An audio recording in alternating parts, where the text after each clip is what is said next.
नमस्कार, श्री स्वामी समर्थ. आज शनिवार होता. सगळं आवरून आम्ही नाश्ता वगैरे करून बाहेर जायला निघालो होतो. आज आम्ही मुरबाडला जाणार होतो. तिकडे माझ्या नवरोबांच्या म्हणजे मयूरच्या मावशी राहतात, तर त्यांच्या घरी आम्ही जाणार होतो. वाटेमध्ये डिझेल फुल करायला थांबलो आणि बघितलं तर ही एवढी सगळी लाईन होती. CNG भरण्यासाठीची ही लाईन होती.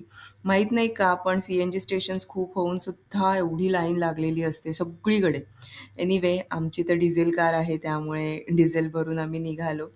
निघताना मध्ये कल्याणला थोडंसं ट्रॅफिक लागलं, पण त्यानंतर मात्र आम्ही जसे मुरबाड रोडला लागलो, आम्ही सरप्राईज झालो. कारण मागच्या वर्षी आम्ही जेव्हा गेलो होतो, तेव्हा या रोडचं काम चालू होतं आणि रोडची अवस्था अतिशय खराब होती.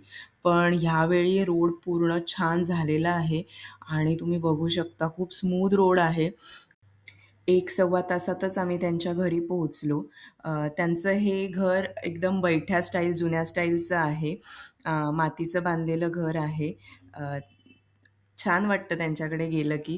त्यांच्या घराच्या मागे असं छोटंसं गार्डन पण त्यांनी केलं आहे. हा कढीपत्ता बघा केवढा उंच वाढला आहे आणि इकडे ना एक छोटूसं अननस पण आलं आहे. हे त्यांनी असंच लावलं होतं. मावशींनी मला सांगितलं की असंच लावलं होतं आणि त्याला हे 2 अननस आता धरलेले आहेत. एक ऑलरेडी येऊन गेलेलं आहे. सो त्यांनी ही अशी थोडासा कढीपत्ता मला पण दिला त्यांनी घरी घेऊन जायला. थोडं रिलॅक्स केल्यावर मग आम्ही जेवायला बसलो. आज जेवणामध्ये त्यांनी नॉनव्हेजचा बेत ठेवला होता. कारण जीविकाला आणि मयूरला भयंकर नॉनव्हेज आवडतं म्हणून. मी दरवर्षी साठवणीचे पदार्थ मावशींकडून घेते. ह्या माझ्या मावशींच्या सासूबाई आहेत. तर आता तुम्ही बघालच त्यांचा स्पीड. यामध्ये ना मी फक्त उडदाची मिरगुंड आणि खारोड्या आणि पापड्या मावशींना सांगितल्या होत्या.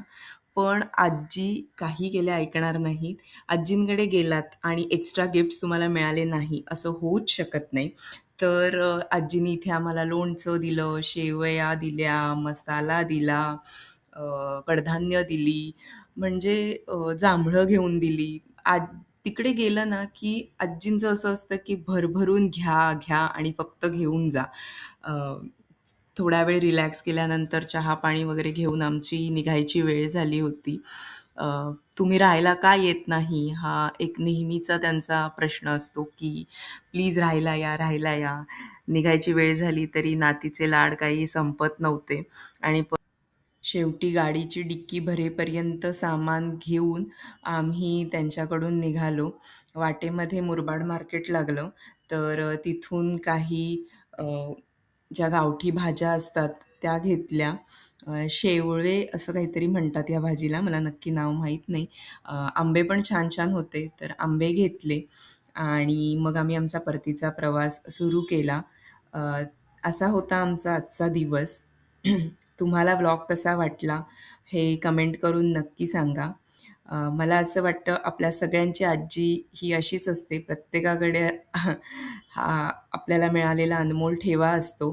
तर स्वामी आजी-आजोबांना निरोगी आयुष्य देवो आणि त्यांचे आशीर्वाद असेच आमच्यावर राहो, अशी प्रार्थना करते.